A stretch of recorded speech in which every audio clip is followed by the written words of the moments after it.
Hey creators, here's this month's Creator Roundup.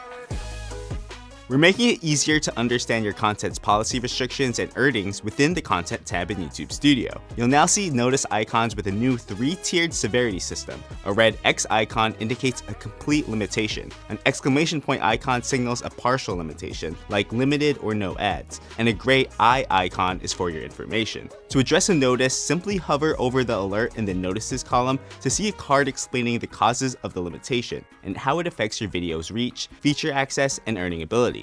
If there's action you can take, you'll see a View Details button on the hover card. We've also added an estimated revenue column that shows you exactly how much each video is earning across all revenue streams, including ads, YouTube Premium, and YouTube Shopping. Note that it typically takes about 2 days for revenue data to process. If you see a clock icon, it means the numbers are still being finalized. You'll also see these icons in the YouTube Studio mobile app. We hope these changes help you quickly see exactly what's going on with your content and how to fix it.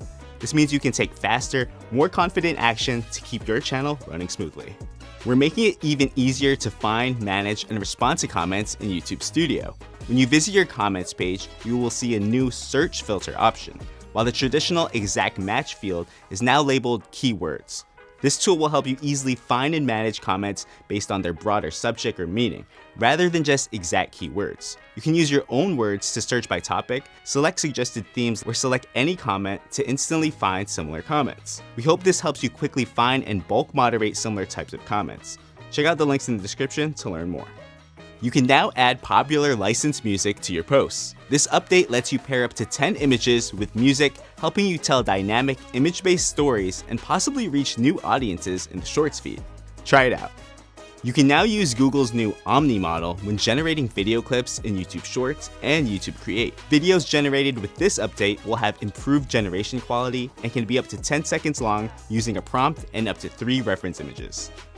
Thanks for watching. We'll see you next time.